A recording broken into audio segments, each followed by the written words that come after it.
Thanks, Kelsey, for hosting this pre-book launch, a sneak preview of Seven Aunts, which is the second book that I've written. It is nonfiction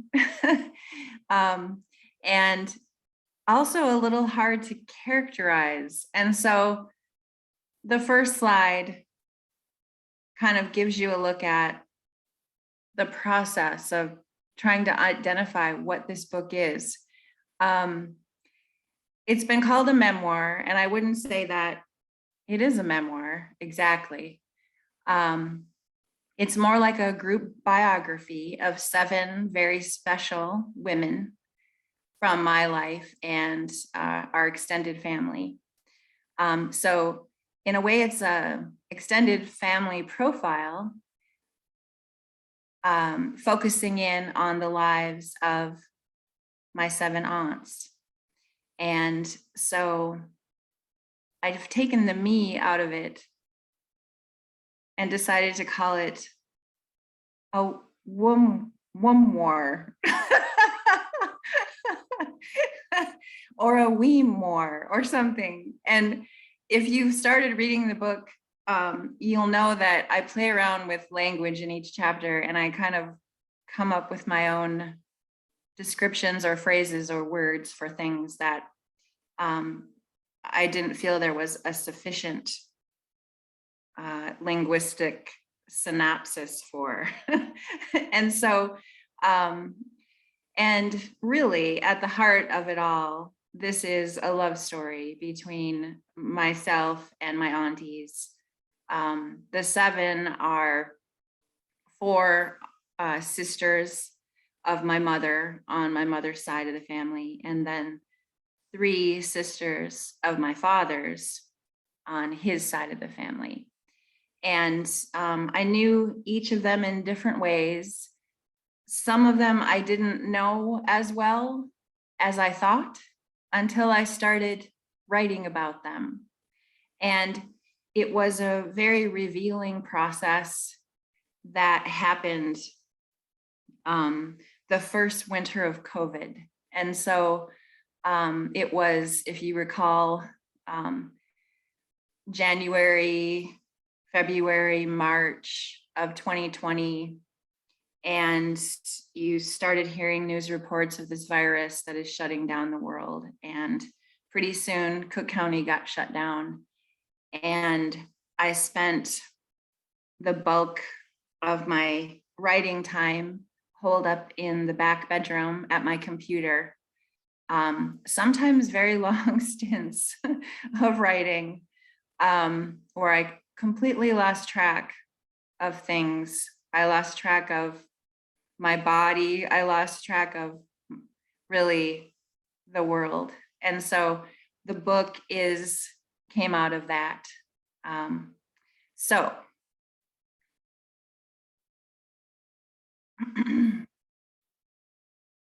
the process of writing about my aunties turned up a few very interesting things. One of which is the deep connection that I have to both of my grandmothers. And none of the aunties would be here, obviously, without them. Grandma Lola is my dad's mom. Lola Linnell is her maiden name, and Lola Drouillard is her married name. The picture of us was taken in Florida. And I love that picture because we are completely mirroring each other in an opposite direction. So she's got a cigarette and I've got a pencil. And I was pretty tight with Grandma Lola, and I'm really thankful for that. And then Grandma Frida is my mother's mother. I call her my Rose Grandma. She always dressed in pink, shades of pink. She wore roses perfume, and she was a firm believer in bringing the babies home. And I write about that a lot when I write about the Burge aunties and their various experiences with mothering and motherhood. And so that picture there is taken outside the Congregational Church. It's my friend, or my cousin, Lylene Garner's wedding. And the cousins are, well, that's my sister picking her nose. Dawn, and then my cousin Cindy Larson and my cousin Lisa Garner, and me with Grandma Frida. And when I was researching motherhood in an academic way, because I kind of tend to write things and then back them up with some kind of academic process or facts, because that's just how my mind works or how I was trained or something. And I discovered this great news article called "Whale Mothers Need Their Moms, So Do I." And it's about the scientifically proven effect of maternal grandmothers in a child's life. And that really comes into play on the Burge side of things. And one of my main objectives tonight is to really keep this as a sneak preview and not give away any spoilers. And so I'm not going to talk extensively about the overall themes or my findings or my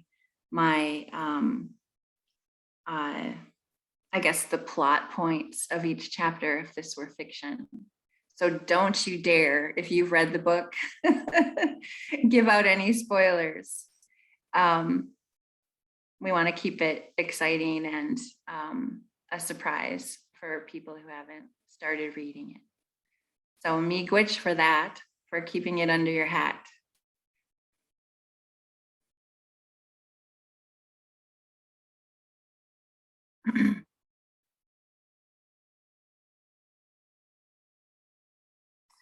So I'm going to read the prologue, and it summarizes the book, I think, nicely for people who maybe don't know what it's about or what my inspiration is. My aunties. I've spent a lot of time feeling invisible.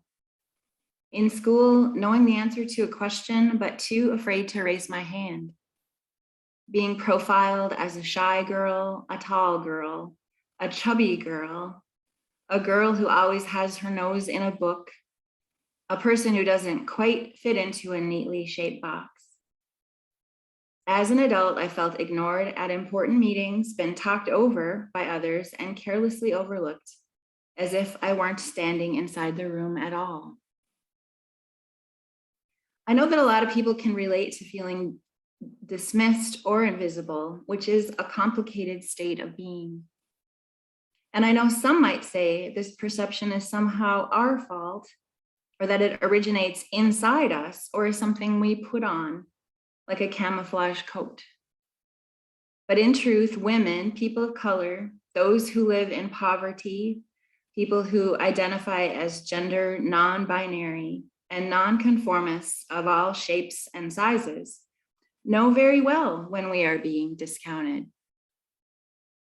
This prompts the question, why are some people's lives and histories held up like shining stars, while other people's lives and histories are kept in the dark, like an amaryllis bulb wintered away in a pot of dirt and deprived of sunlight?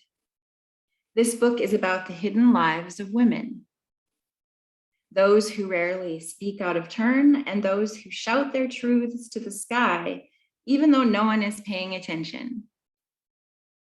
The women who will never grace the cover of a magazine because of a scar they've carried with them since they were a baby, or because they pulled out all their own eyelashes, as the case may be.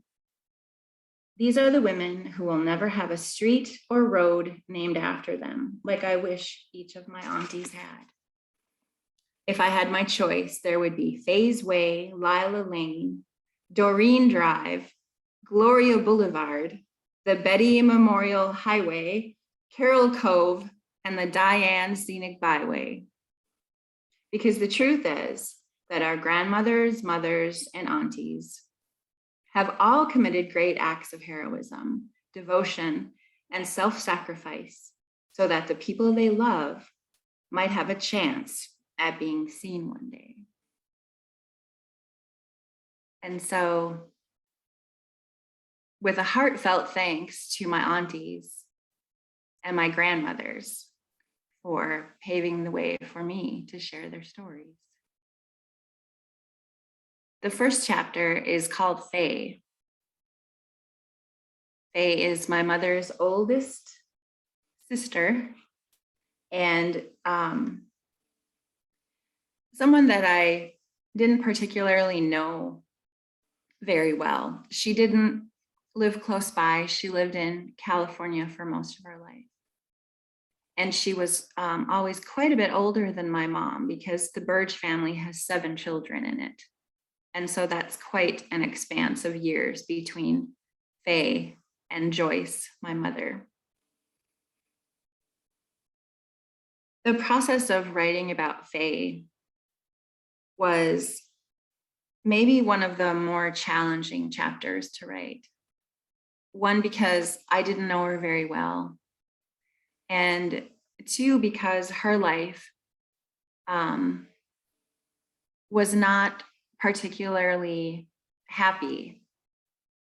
And so I wrestle with these things when I write about her in the first chapter.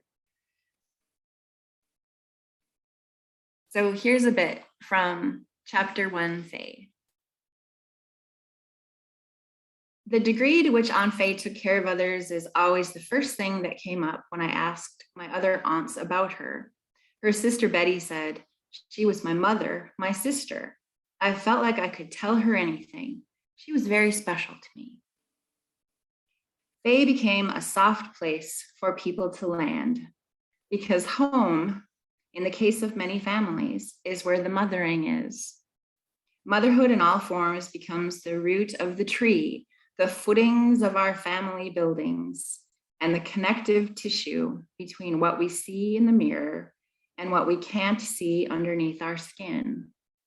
Motherhood also serves as a sort of ephemeral touchstone, a place of home in an atmosphere of impermanence, especially with the Burges, who moved from place to place like hop flowers blowing in the breeze.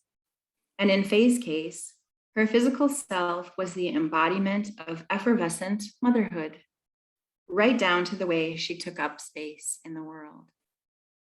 I once made a painting of Annie Faye based on an old family photo in which she is posing with a gaggle of Burge cousins in Minneapolis. She's standing directly behind the group of children who are spread out in front of her, 2 boys, 2 girls, and 2 dogs. The girls are in their Easter dresses and the boys are wearing clean new clothes as if they are just back from church. Each girl carries a dainty white Easter basket overflowing with artificial Easter grass. Faye is looking down on the backs of their heads, her body softly absorbing the children's and canines' bodies until they appear conjoined like one round planet. There's a sweet smile on her face and an air of patience about her, as if she is willing to stand there all day if necessary. She is not the mother of these children. They belong to Uncle George and Aunt Elna, and yet Faye's generous arms wrap protectively around each and every one of them, the kids allowing her to herd them together and swaddle them with her affections, like a mother goose guarding her newly hatched goslings inside soft and feathered wings.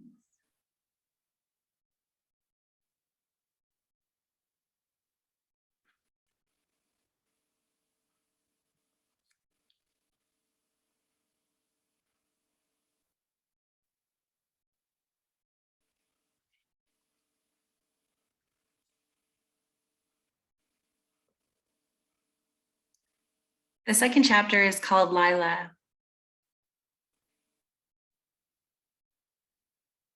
it's really the first chapter of the book that I wrote, and it instigated, I guess, my need or desire to explore all of the other aunties in the same way. Lila, gosh, I'm getting really emotional, sorry.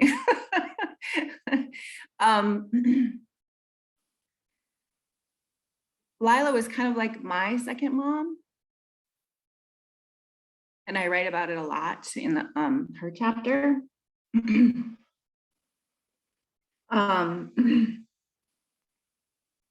She was a very colorful person with a great sense of humor. And she began her life crashing to the floor as a baby when the bathtub that her mother was bathing her in crashed because the table gave way. And so she lived her life with a deep scar on her cheek. And so I just love this picture of her because she's kind of covering her face, but yet you can see exactly who she is in that photo.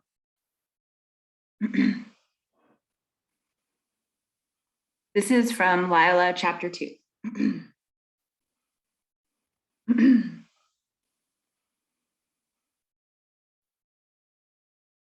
Unlike Faye's, Aunt Lila's room of personal memories is well furnished. After all, I heard her voice before I could talk, and she was likely one of the first people to hold me in her arms, other than my parents.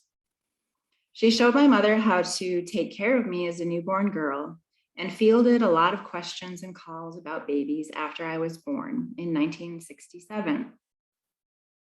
By then, Lila had already raised 5 babies of her own.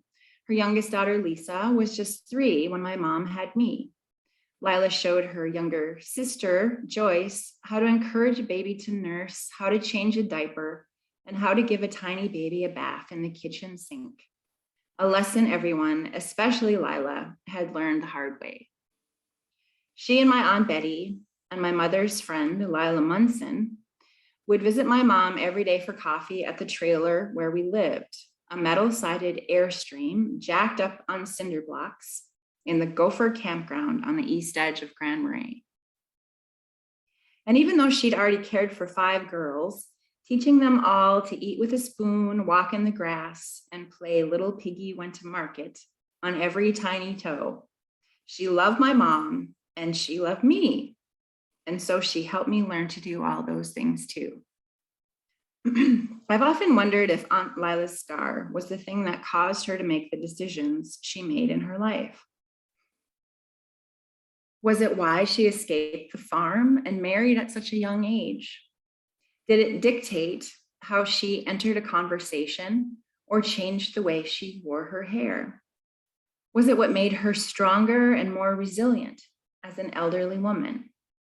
Is that indelible mark the reason why she had great compassion for others and why she never had much time for vanity or superficiality, especially in her own daughters?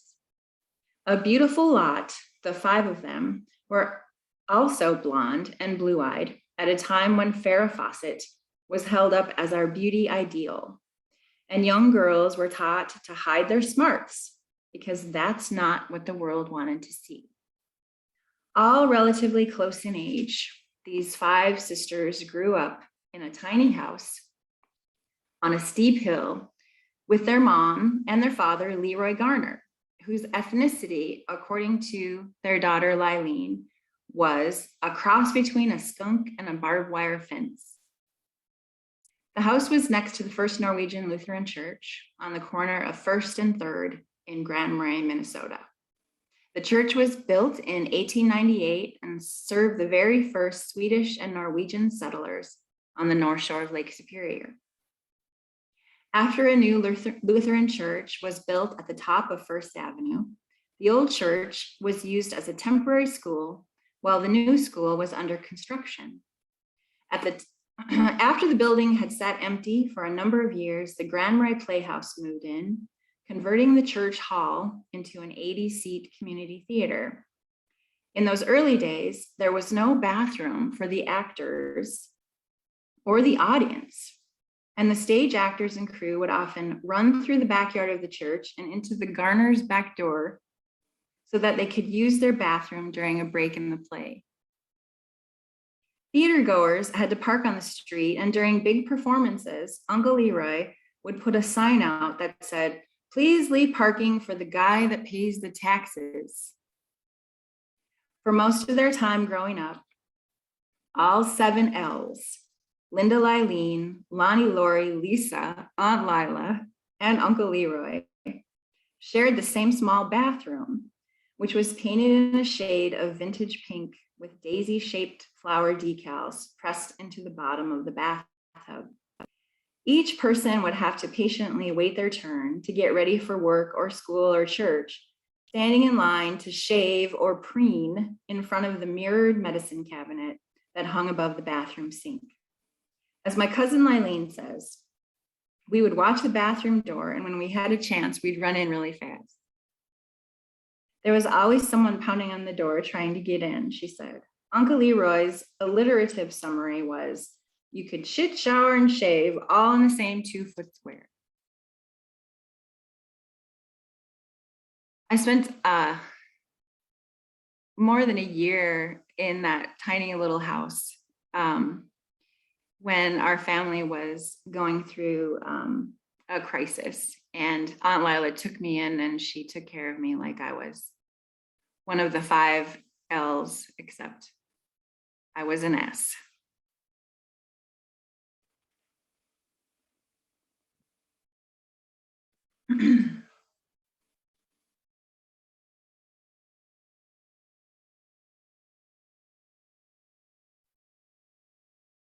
I made the decision early on to write the book kind of in chronological order and start with the oldest sister and work my way through the families to the youngest sister. And so I don't organize it by family, I organize it by the year that the aunties came into the world. And so chapter 3 is Doreen, my dad's oldest sister. And this picture is from my Aunt Gloria's collection. It's Doreen posed in front of the Grand Marais Harbor. And I don't know, she's maybe 17 years old here. The Drouillard family, if you've read Walking the Old Road, you know that the Drouillard family lived in the woods just outside Grand Marais. And they are one of the off-reservation Ojibwe families who did not live at Grand Portage. The family's roots are in Chippewa City, which I write extensively about in Walking the Old Road. And really the only reason that I wrote that book was because of Aunt Doreen. She was the proud keeper of our Ojibwe heritage. She was fierce about it, and she was fierce.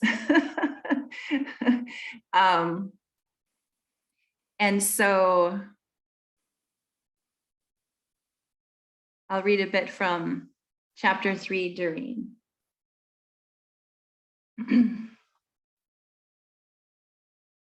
I was recently going through a bin of old letters and found my graduation card from Aunt Doreen. Dear Staci, she wrote, I'm so sorry we can't be there with you to celebrate your special day. We love you, Aunt Doreen and Uncle Al. High school graduation took place in early June, just a few weeks before Aunt Doreen died. She must have been so very, very sick when she sent it. To think that she took the time to write me a card, put a little money in it, and mail it from her house in Eveleth is almost too much to bear. Aunt Doreen was always clear about how very much she loved you. And she was never afraid to say it or to show it, at least to me. Showing love and acting love are sometimes two different things. And motherly love often is complicated by expectations or a series of disappointments.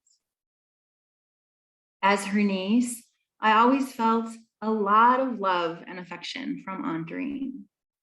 And it seemed very uncomplicated, at least within my experience of knowing her. Though she was fearless on the outside, there was something tender about her, an element of vulnerability, like skim ice on the surface of a lake, which was apparent in her soft brown eyes. My first memories of Doreen are of her laughing and dancing in a freewheeling way, while whirling her index finger up in the air like a tiny water spout. She loved any song that had a beat. She loved to dance, and she loved to have a good time, something that would end up being her Achilles heel at certain times throughout her life.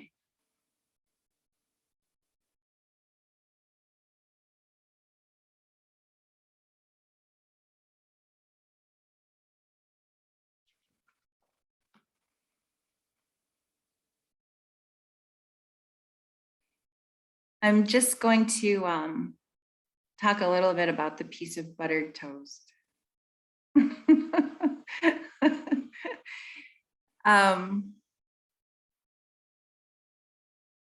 When you grow up with a lot of aunties who are in your life, you end up taking them for granted, which is something I regret. One of the stories that my dad told me about Doreen when they were kids growing up was that Doreen, of course, was responsible for feeding everyone and making sure everyone had breakfast. And the Drouillards are restaurateurs. There's a extensive history of food and cooking on that side of the family, something that both my sister and I inherited. And so my dad said when he was a kid, Doreen would make the toast and she'd plop a hard piece of butter in the middle of it. And all the kids would say, "Come on, Doreen." And she'd say, "Just shut up and eat it." And she buttered a lot of people's toast. And including at her own restaurant, the Happy Fisherman. And so the connection to food is actually something that comes to the forefront in Doreen's chapter, which was a little bit unexpected. I had thought I was going to write certain things about Aunt Doreen, and it turned out I ended up writing about women and food as part of her chapter, which is one of the themes that sort of carries on for a number of the aunties.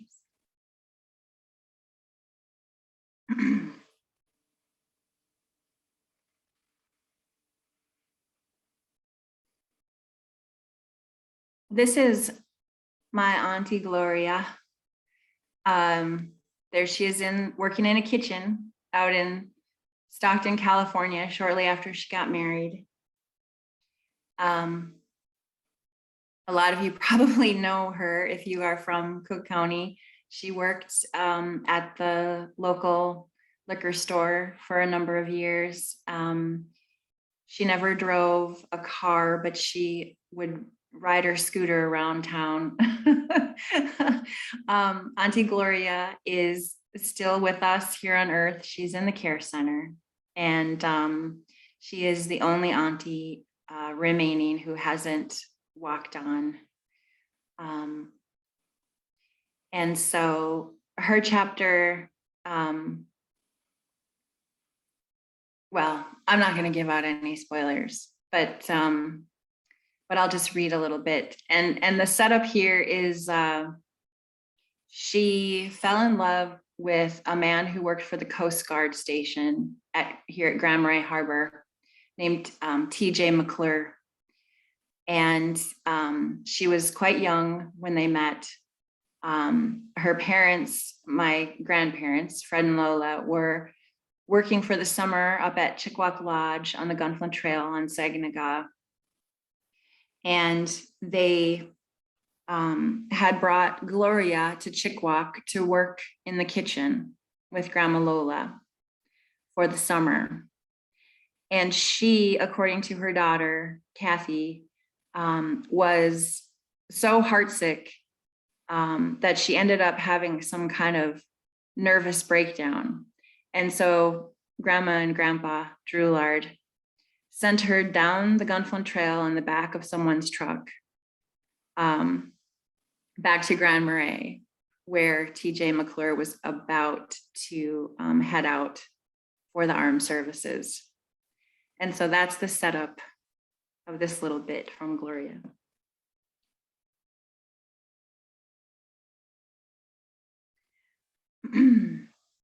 Aunt Gloria lived with TJ's parents in Stockton, California, because he was called up to fight in the Korean War. Gloria worked at a drugstore while her husband was gone, and she once told her daughter, Kathy, that, quote, Granny McClure was the oldest woman I ever knew.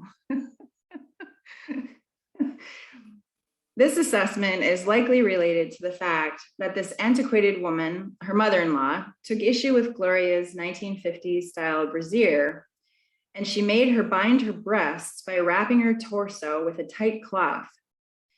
This was fully 30 years after corsets disappeared from the dressing rituals of American women.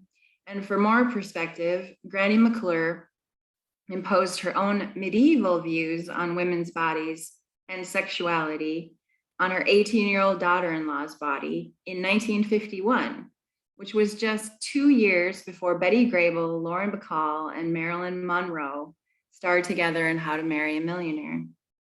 Thankfully, TJ did join the Air Force, and Aunt Gloria was able to get away from her mother-in-law, who had some strangely severe ideas about modern womanhood. TJ was first stationed in Big Spring, Texas. Aunt Gloria told her daughter Kathy that they had a real good time there and all was well. And then with laughter, Kathy shared that they liked to set anthills on fire just for fun. They were broke, you know, and TJ would yell, "This means war," and then light the gas on fire. After that, TJ was relocated to Wright Field, which is now Wright-Patterson Air Force Base in Dayton, Ohio, which is where my cousin Kathy Ann was born. Kathy was her mother's confidant throughout her life and has clear memories of her childhood and the things her mother told her about their lives together. Wright Field in Dayton was home to the infamous Project Blue Book, a government investigation into UFOs that took place from 1951 to 1969. The story is that after the rumored crash of an alien spacecraft in 1947 in the desert around Roswell, New Mexico, the broken craft and the bodies of the aliens were secretly transported to Wright Field and stored in a place called Hangar 18. So Kathy is telling me about this as being the place where she was born, adding, "Mom always used to say to me, your real parents are in Hangar 18.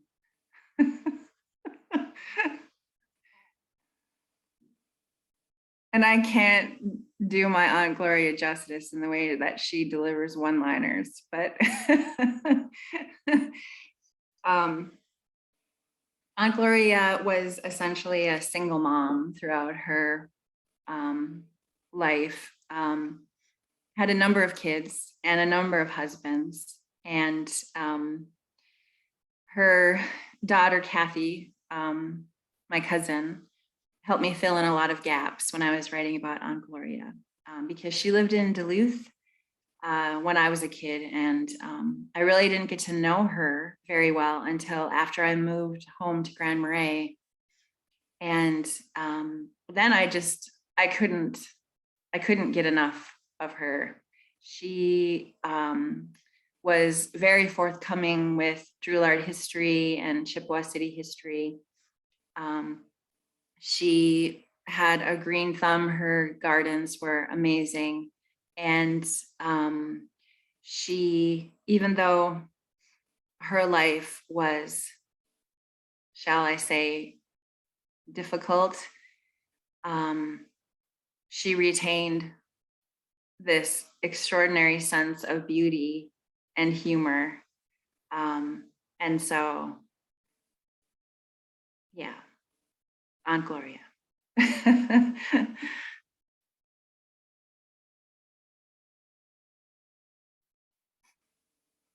Aha. There she is, Aunt Betty.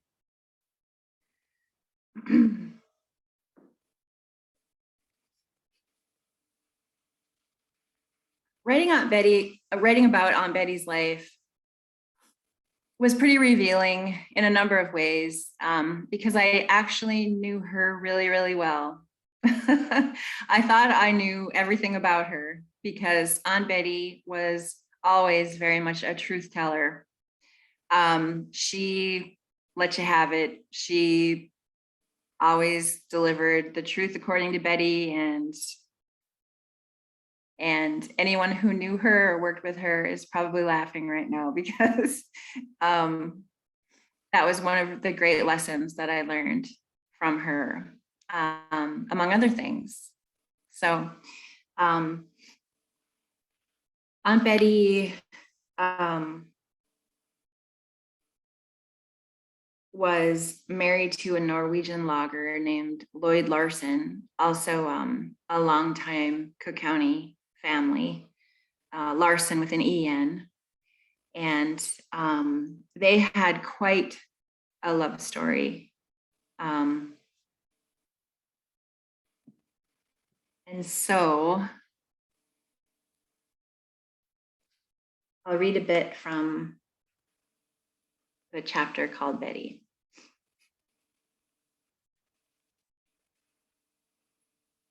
Creating safe situations for people came naturally to Aunt Betty. Her house was a welcoming place where we could always be ourselves.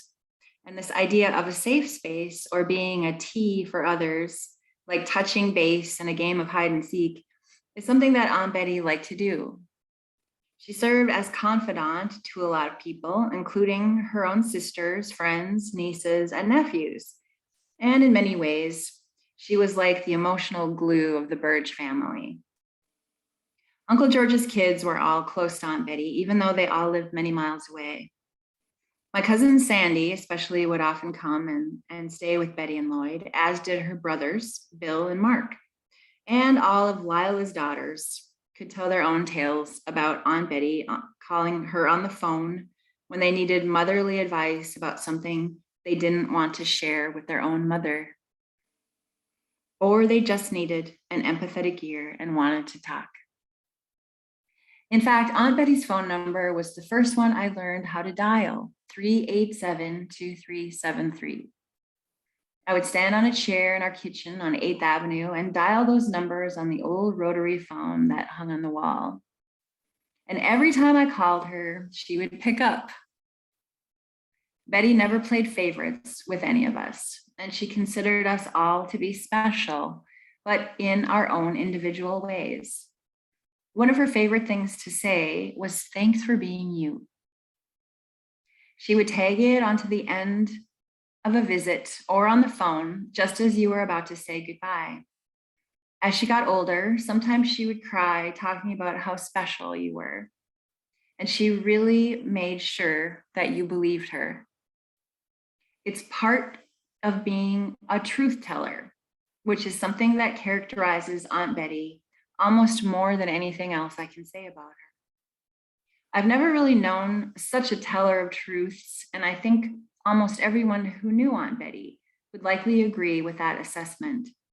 She was always right out with it, And sometimes it hurt a little to hear what she had to say, but then it was out in the world and everybody was forced to deal with it. Similar to when Aunt Betty added a healthy float of Diet 7-Up to my brother-in-law's family label Italian red wine at Thanksgiving.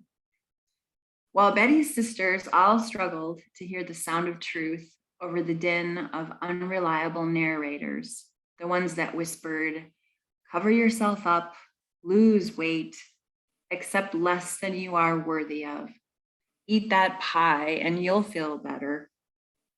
The unreliable narrators in Betty's life never gained a lot of ground. She seemed to know her own truth pretty early on, and when things got really bad, she got the hell out or added a little fizz, as the case may be. Thankfully, she lived to tell the truth about a lot of things and stayed in control of the message right up until the day she died. What a truth warrior she was. I think that's why so many people loved her and trusted her.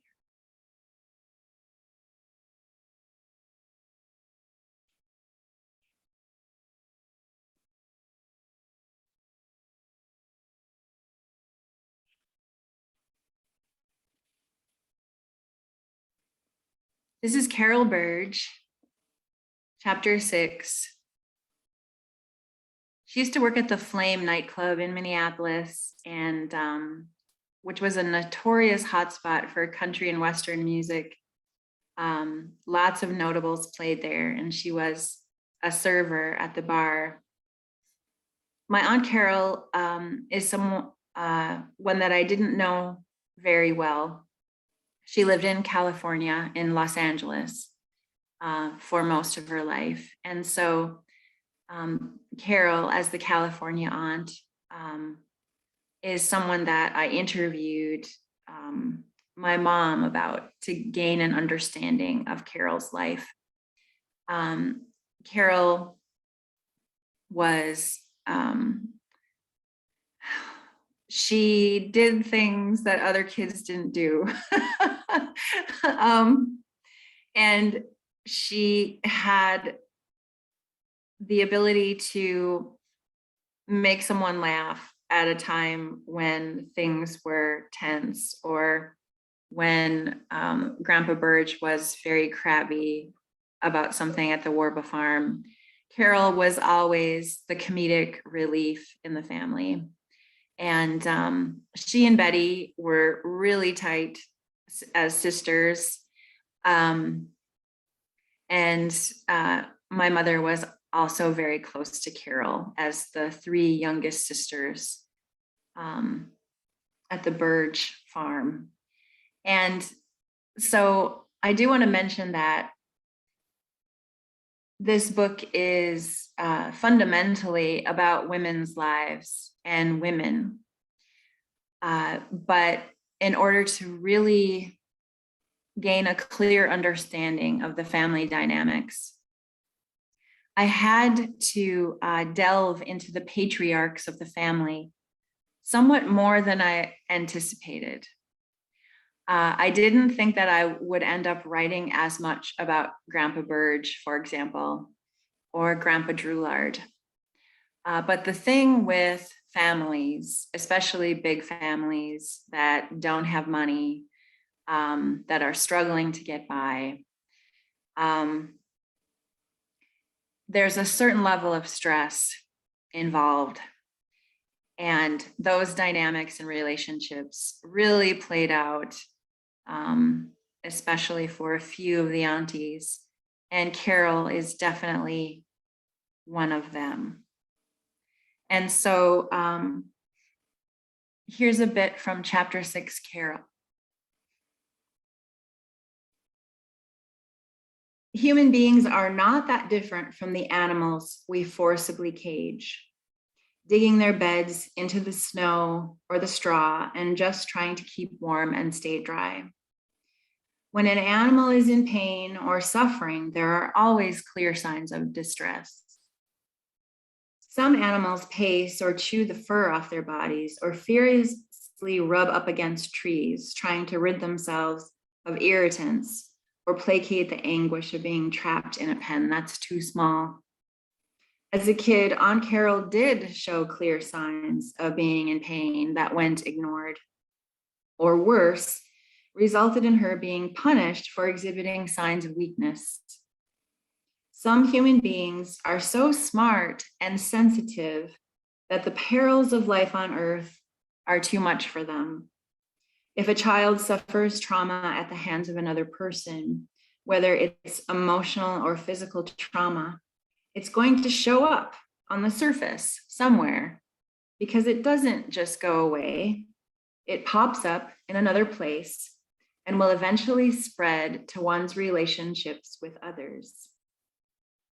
The day that Aunt Carol unintentionally wore her fuzzy pink slippers to the store and play acted like she was an injured animal so that other people wouldn't think she was a crazy lady, has a funny sort of irony about it, knowing how much actual pain she experienced and survived throughout her life. The antidote to pain, of course, is healing. And in order to heal from the hurts that hobble us, we have to be brave enough to see, speak, and hear the truth about things. It's like walking in the woods and finding the remnants of an abandoned car. If you open the door, what will you find inside? There could definitely be something wild in there with teeth. But maybe it's just a whole new set or a whole new ecosystem of plants and creatures who are taking advantage of a safe place to live and grow. We just won't know until we open the door.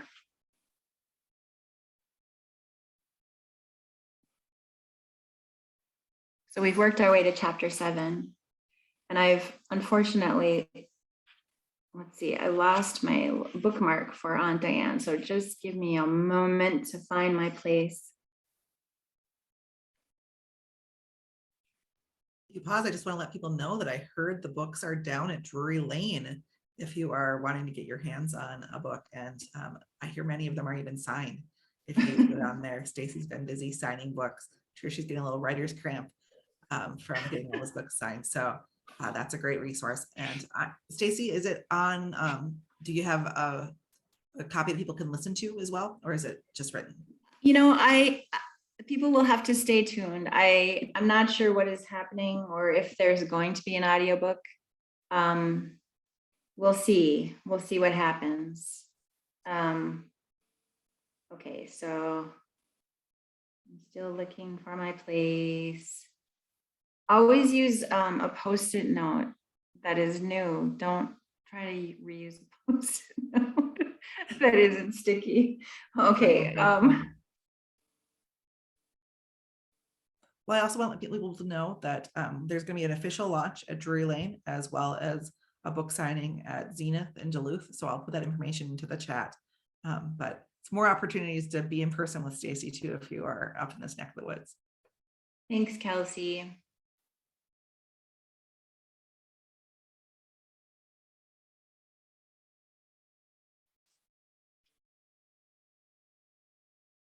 You know, Staci also said tonight at the end, she would love to hear stories if you know anything about any of her aunties or family and you want to share some.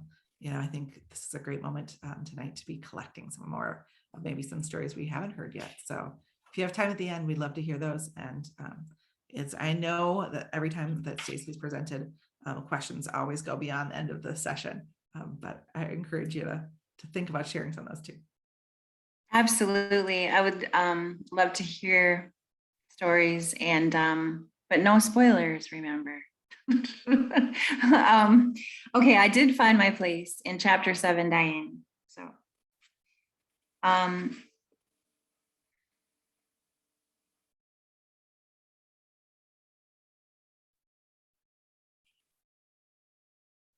Grandma Lola was 30 years old when Diane was born. She was always a very small woman, barely 5'1", and yet her diminutive but able body had already brought 6 healthy babies into the world, all of them born without major complications. There was no hospital or clinic back then, and the business of delivering babies was considered to reside firmly within the realm of women's work, especially if you were one of the Anishinaabe families who couldn't rely on the help of town doctors or nurses to make house calls. So Grandma Lola was reliant on the help of relatives and Ojibwe midwives who knew a lot about delivering babies and traditional medicines.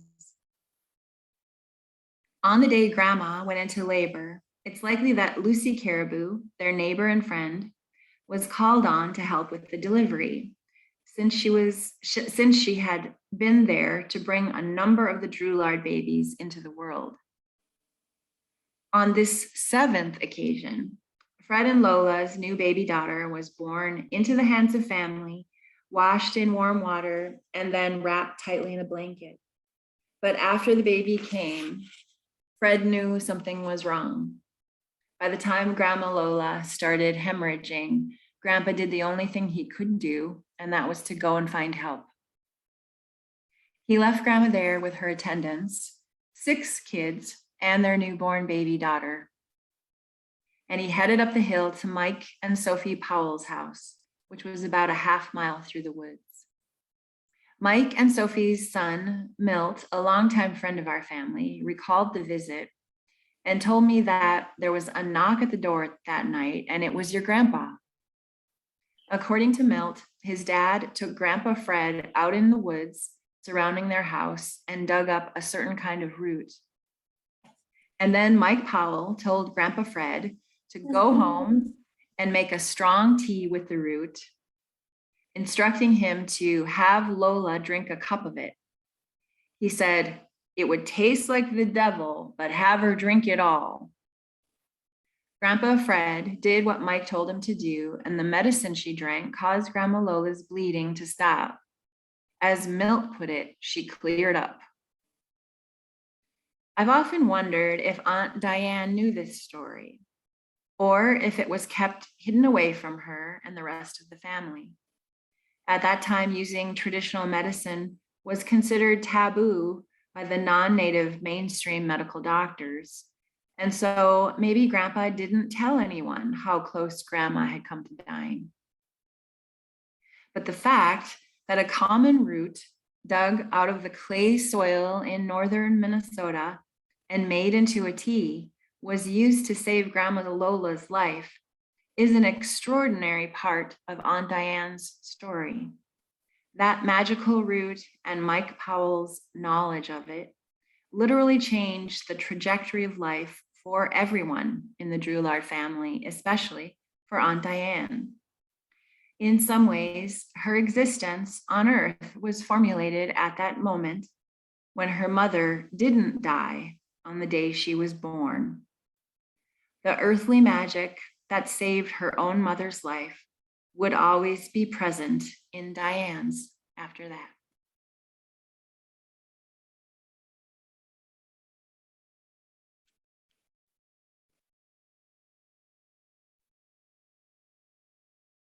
My Aunt Diane, the youngest sister of the Drouillard clan, and in the trajectory of history, the arc of history, being the 7th chapter, you really get a sense of how things have changed and how things haven't changed. And so in the prologue, I write about how these are stories about women and girls of the past and about women and girls of today. And within all of the stories of the aunts, within every chapter, you'll find something of relevance to the struggles of today and the statistics that sadly show how very little progress really has been made, especially for women and girls in the United States. And so with that,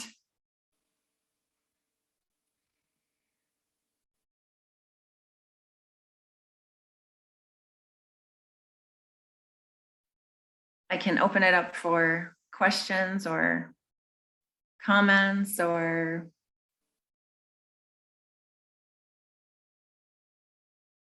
anything that you'd like to know more about. Well, as I give people a moment to kind of process, I want to read off something that's my wrote that I think is, I think, true for all of us. I know it was for me when I read what she wrote. Thanks so much for the insightful set of loving biographies, Staci. You've inspired me to think about my own aunties and their lives. Maybe I will journal about them and the many ways they contributed to my life. Can't wait to get back to reading your book. I look forward to your future writing. All best to you. Sweet. Thank you.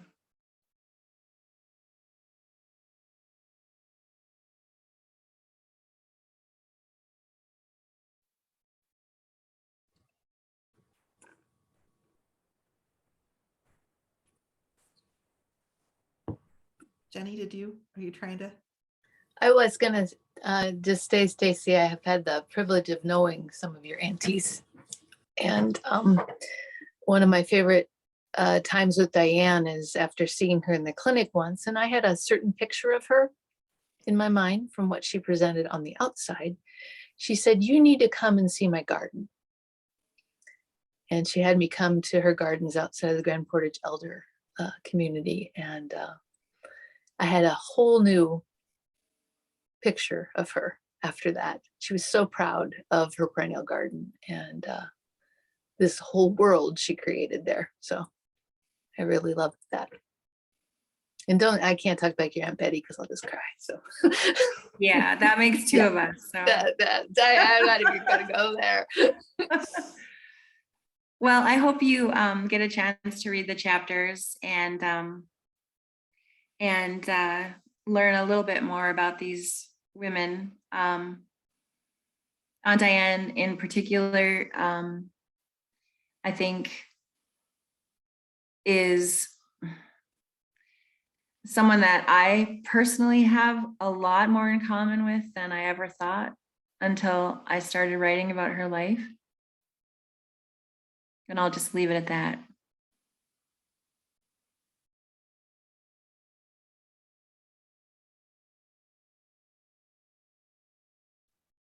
You're also all welcome to unmute yourself and talk. This is a great time for that community sharing or questions. Or if you want it to be anonymous, you can put it in the chat to me directly and I could read it off too.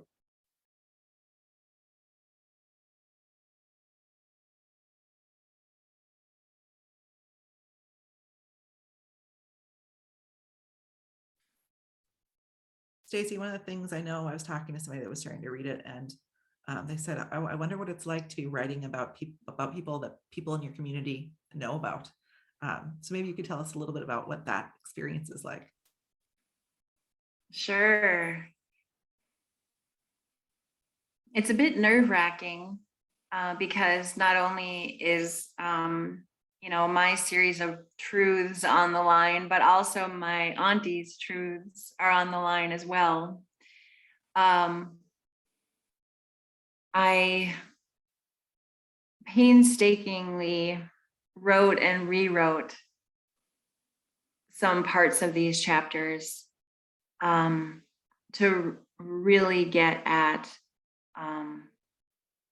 I guess the facts and the truths about these women. The thing with the relationships we have to the people in our families, I think, is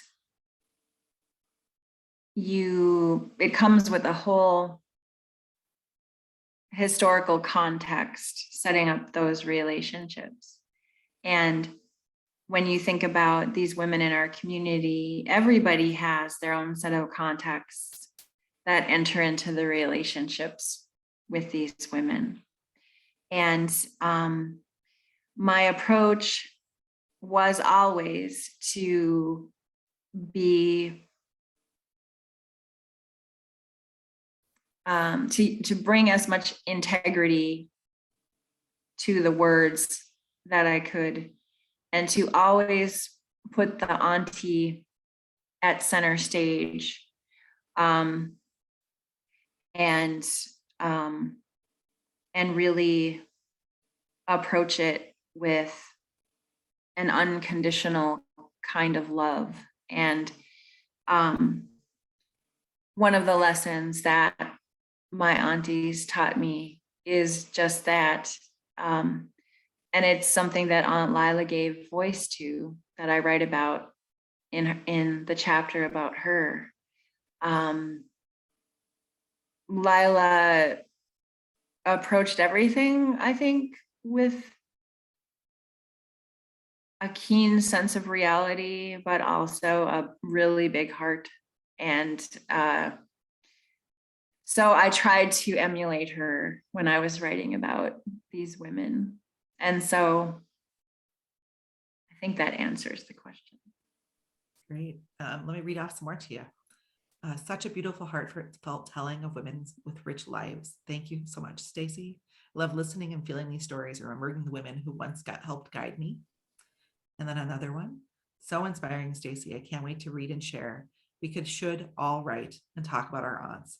I'm also inspired to take my role as an auntie even more seriously. Thank you. And then the last one, which I think is probably true for some people. I'm struggling to ask questions about giving away anything, so I'll express my deep thanks for sharing your family stories. It really is such a lovely story. So maybe that's the tricky thing, right? When people are trying to not give away anything.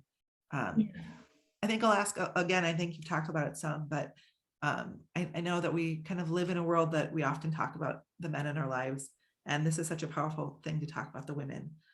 Was it, I know you mentioned it was kind of hard at some points to leave out parts that were more male dominated. Can you talk about that experience a little bit, about just focusing so much on the female? Sure. We're all shaped by these women and the women in our lives. And the women are affected in good ways and bad by where they come from as well. There's a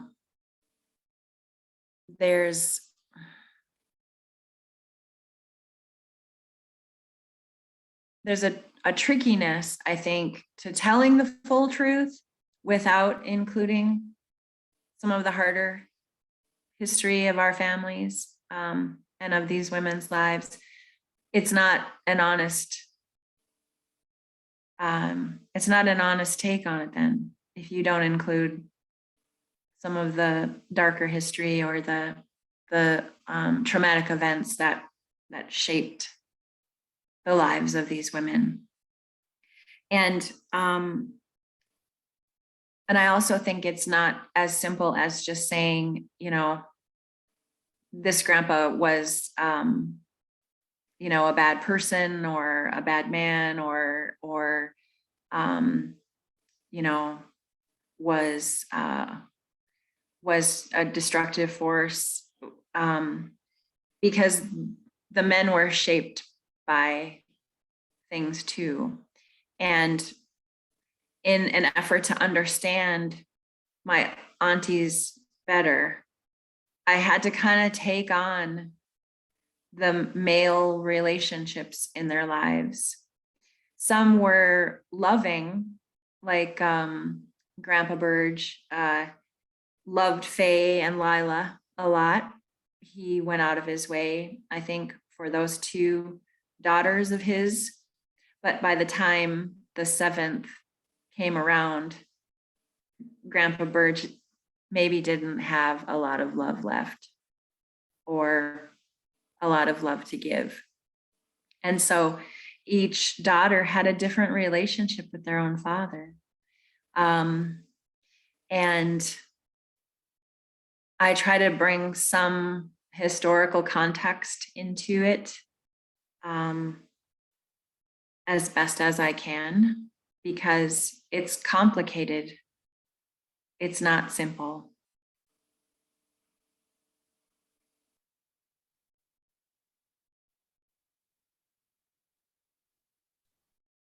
I think when we're talking about all this, I think all of us are sort of inspired to ask more questions of our family.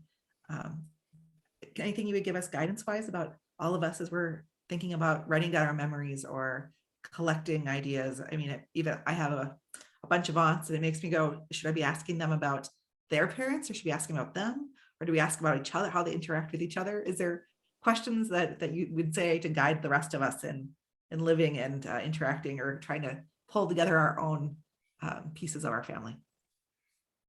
Absolutely. One of the pieces of advice I guess I would impart is to ask questions and uncover the truths of your family in order to gain a better understanding of how we're generationally passing things on, and be a good listener.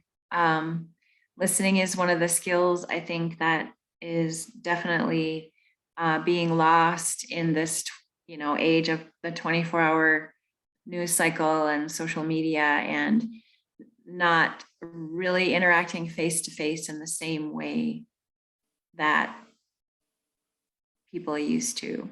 And so I was really lucky, I think, to spend a lot of time with both of my grandmothers and a number of my aunties. And it really is striking how clear a lot of the memories are, even from back when I was pretty little, about some of the things in the book. I mean, clearly it was very formative. So yeah, I mean, ask questions, learn about your family. You might discover something that you wouldn't have guessed in your wildest dreams. You're so good at asking, I think, all the questions, but what about when there's the hard stuff that maybe that there's something that wasn't a good relationship, or there was a moment in time that was very challenging that maybe they don't talk about very openly? How do you ask those questions kind of gracefully? Well, if it's Aunt Betty, she's just gonna put it right out there. But if it's another auntie who is really suffering from the traumas of her past, you have to know her pretty well in order to get that information. And there's a level of trust, I think, involved, especially when you are delving into hard truths about people or circumstances that were actually very traumatic. I'm a firm believer in exposing what's hiding under the rock in order to heal. And, if I were to say what my big wish is as an outcome for Seven Aunts, it would be to bring some level of healing and closeness to the Burges and the Drouillards. I can't guarantee that will happen, but I did my damn best to try. So some other things in the comments. Thank you for sharing. Looking forward to reading the book. I knew there was a reason I love my auntie so much. Thank you so much. Your manner of speaking, the way you write is so calming. You're a wonderful storyteller. And then a question for you. Has this experience brought you closer to your cousins, parents, and other family? For sure. It's amazing how when people get into their lives and start living their lives, you forget about these familial ties and the commonalities that you share with cousins, first cousins and second cousins and even sisters and brothers. I mean, here in America, a lot of times families split up and they move far away from each other. And it kind of breaks my heart when that happens. I think the process of writing Seven Aunts involved me directly reaching out to some cousins that I haven't talked to for many years. And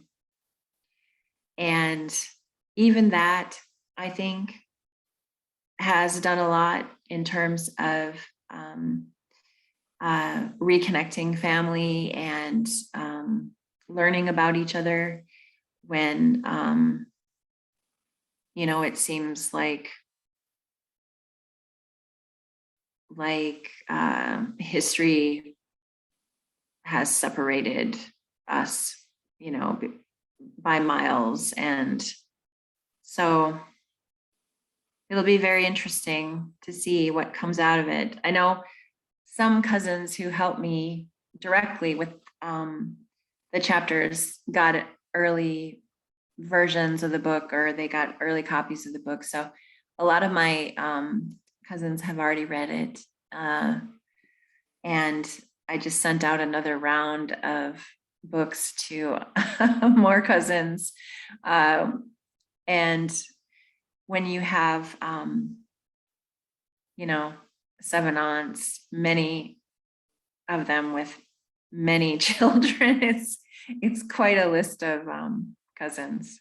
So. Well, on that note, did you get any feedback that changed any of the chapters or changed any of what you decided to write with that in mind? Absolutely. I mean, I mentioned that I kind of like to take a more academic approach to writing because that's just how I was trained. And this is not an academic book in any way, but I did do my best to foster due diligence when I was putting the chapters out about aunts. So I had cousins read things ahead of time and made sure it was all right and that they were comfortable with the information that was going to be out in the world. And so sometimes even revisiting the past like that is hard on people. It's traumatic for people. And so it really is a brave thing to read a chapter about, your mom. So my cousins are all very brave and I love them very much. And I just, I'm so happy that the aunties are going to have some degree of immortality now. Well, I think there was a great question and kind of a point before that somebody said that just hearing about this is making them impact how they're an aunt. And I know you're an aunt. Does that impact anything about the way that you imagine being an aunt in the future? Oh gosh, well, I love my nephew. He can do no wrong. And he thinks I'm funny, which, we've always kind of like, if one of us is in a funk about something, we can make each other laugh. We know that about each other.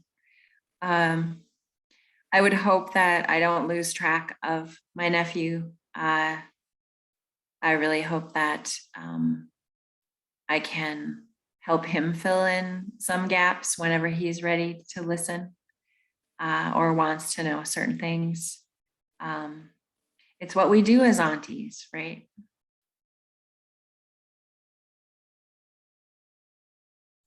So another statement somebody wrote was, I was so interested to read about the things I knew about the aunties that I knew and what I didn't know about them too. Thank you for your telling their stories. I wonder if that person maybe wants to tell a story at all that maybe Staci doesn't know yet. It might be fun to hear something from somebody out the audience that knows one of these aunties. Yeah, lay it on me. Two interesting things, and I told you one of them before. Your grandma Lola used to ride home on the back of my motorcycle from Harbor Inn. when we both worked there.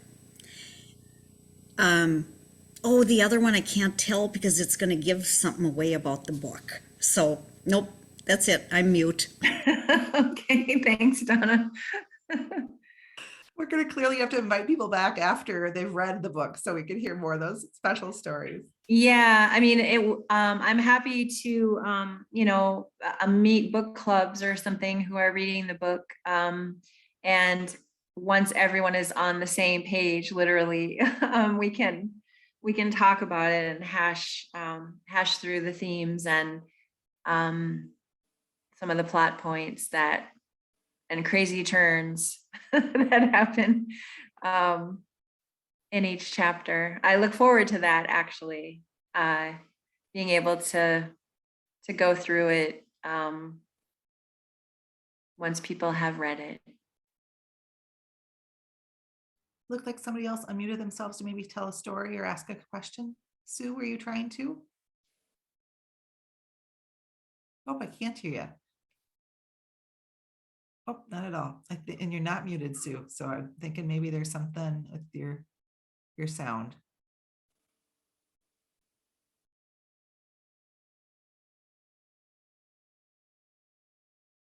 If you want to type any of it into the chat, I'm happy to read it off.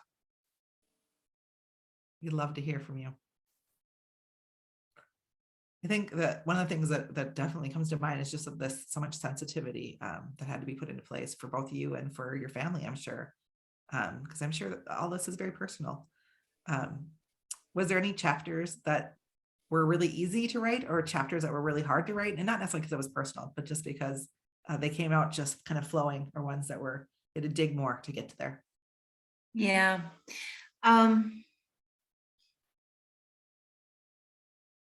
I spent an awful lot of time writing Faye, not only because it's the first chapter in the book, but because it sets up the whole Burge family. And her chapter brings forth one of the main concepts in the book, and one of the main topics, which is motherhood. And motherhood is very different for each auntie. Some of them weren't able to have children, even though that's all that they ever wanted in life. And others had so many children that they probably had a very hard time keeping track of all of their children. So, Lila, for example, was raising children actively for, over 30 years.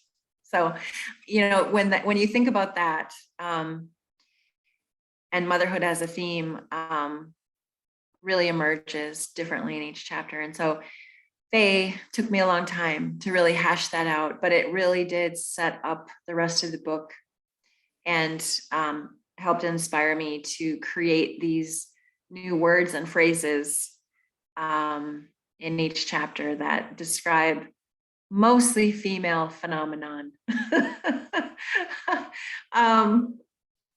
And I did it with a sense of fun. I'm not saying that I think I'm so great that I can make up new dictionary words. I'm not.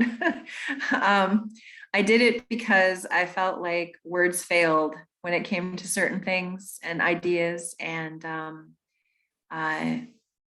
things that I was feeling as a teen or as a woman or as a girl.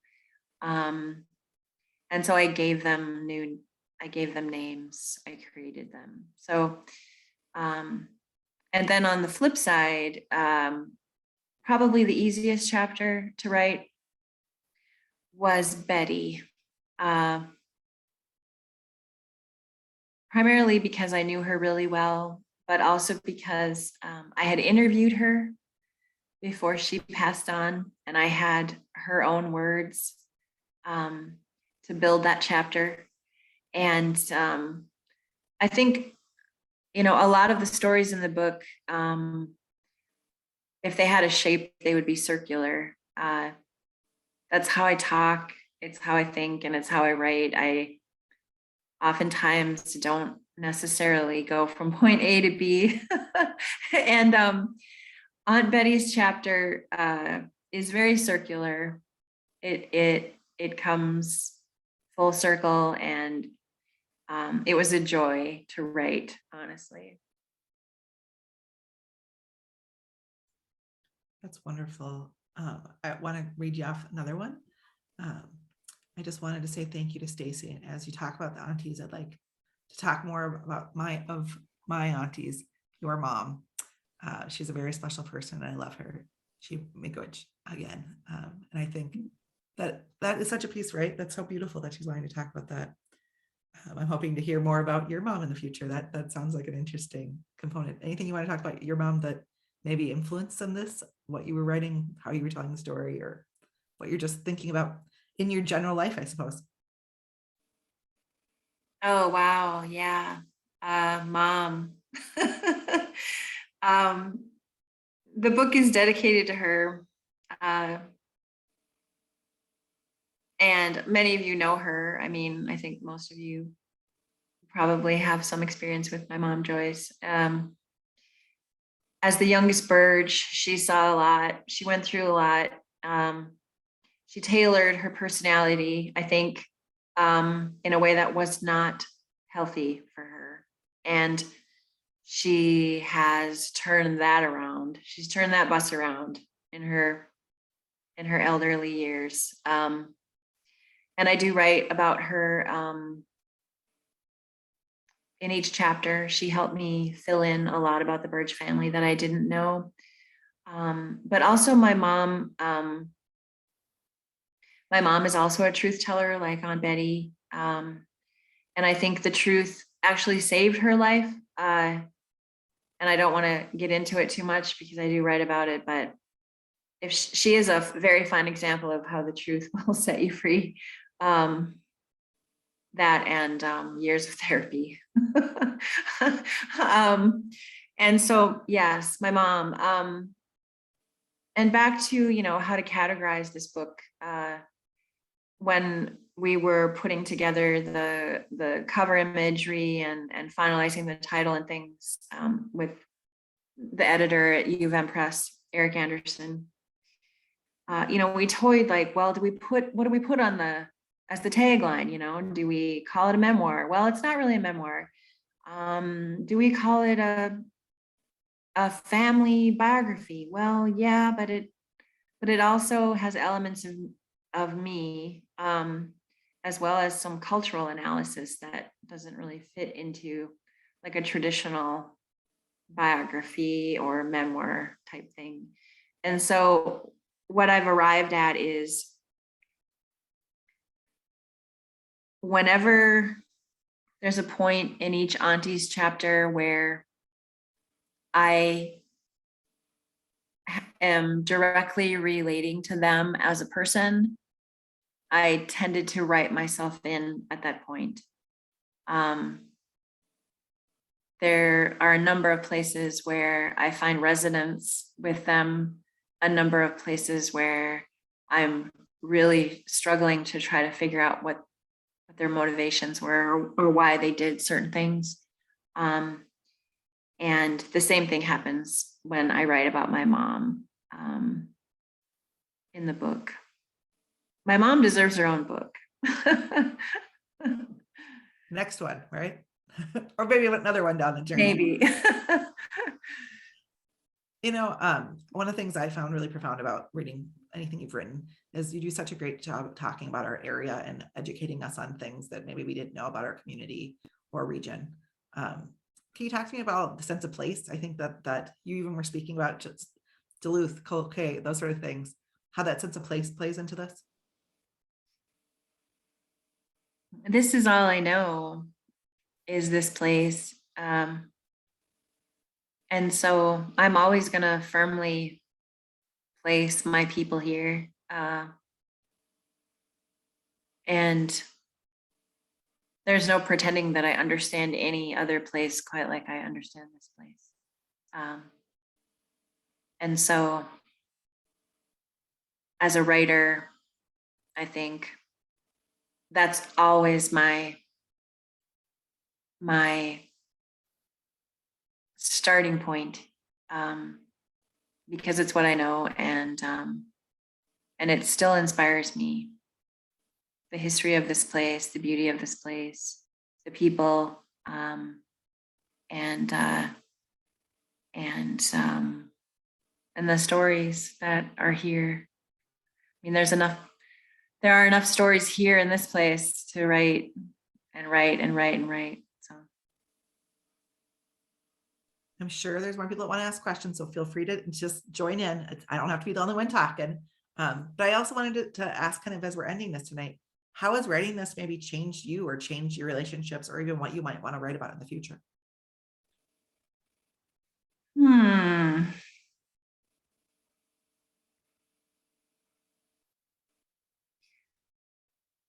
I think I'm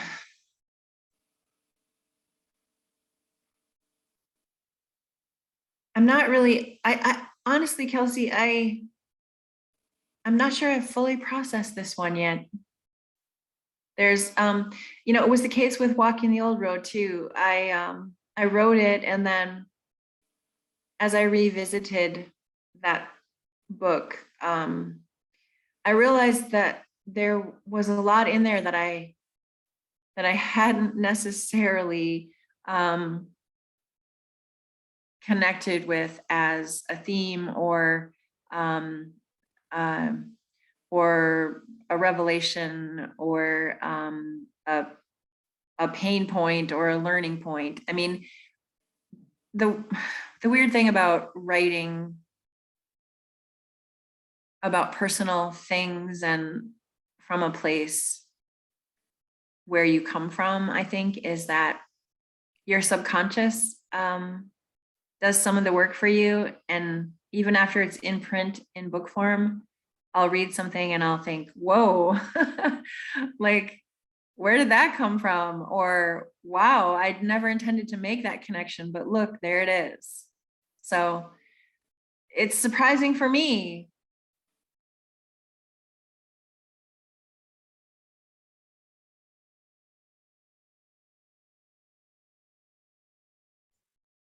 Yeah, I think especially as the longer the book is out there, right? And the longer that people ask you questions, maybe they'll even evolve to just that, right?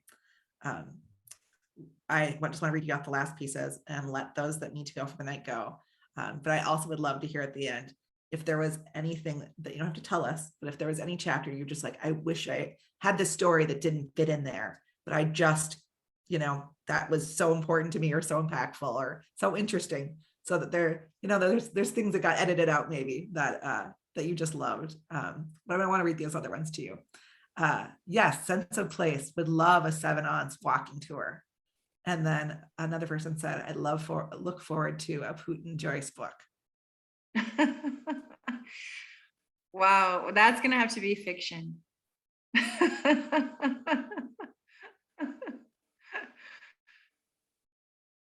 I am actually excited to try my hand at fiction. I've not done a lot of that, maybe in short story form, but